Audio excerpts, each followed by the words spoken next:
Welcome to Bucoda, Washington, a tiny town with a big story. Today we're unraveling its real history from the mid-1800s, including its founding, industrial boom, name change, first prison, and yes, its spine-tingling haunted reputation. Long before Bucoda existed, this land was known by indigenous tribes, and the name Siatko, derived from a native word meaning spirit or ghost, was used to describe the area. The first American settler to build his life here was Aaron Webster, arriving as early as 1854 and building a sawmill on the Skookumchuck River by 1857. Webster eventually sold his land and sawmill in the 1860s to Oliver Sheed, who officially platted the settlement as Siatko and helped run the first post office here. But industrial growth didn't stop with just lumber.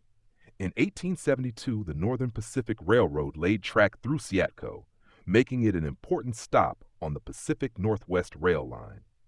Coal was discovered nearby, which brought in investors like William Buckley, Samuel Coulter, and J.B. David, men whose names would later shape the town's own. Another major piece of Bucoda's early history? From 1874 to 1887, it was the site of Washington Territory's first prison, known simply as the Siatko Territorial Prison, a brutal place where inmates were used for labor in mines and logging camps under extremely harsh conditions. This prison was eventually closed in 1887 when a new state penitentiary opened in Walla Walla, and the original buildings burned down in 1907. For decades, the settlement was still called Siatko, but many residents and businesses didn't like the eerie connotation of the name.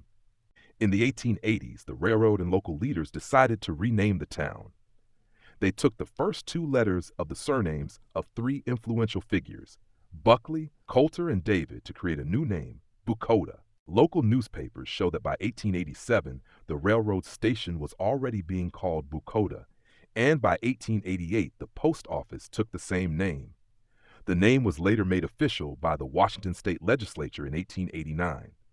By the 1890 census, Bucoda had nearly 1,000 residents, sawmills, coal mining operations, and a bustling downtown, even though fires destroyed parts of it in 1890 and 1898. Incorporated on June 7, 1910, Bucoda's first mayor was Emil Krupp. Lumber was such a key part of the town that at one point, Bucoda was nicknamed the town with the $1 million payroll. The Mutual Lumber Mill was a major employer, though it burned and rebuilt over the years before finally ceasing operations in the mid-20th century. Despite its small size, Bucoda also supported baseball teams and maintained a spirited community throughout the century. With a name originally meaning spirit, a brutal early prison, and decades of industrial hardship, it's no surprise that Bucoda has earned a haunted reputation. Paranormal stories include ghostly figures and unexplained sounds near the old prison site, the abandoned lumber areas, and even the old gym that now hosts seasonal haunted attractions. Today, every October, the town embraces this spooky side by proclaiming itself Bucoda for Halloween festivities, complete with haunted houses, hearse parades, and casket races, celebrating a history that's part real, both part eerie lore.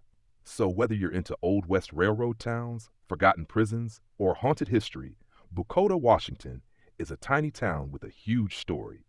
Hit like if you learned something new, and subscribe for more deep dives to American small towns and other odd or interesting histories.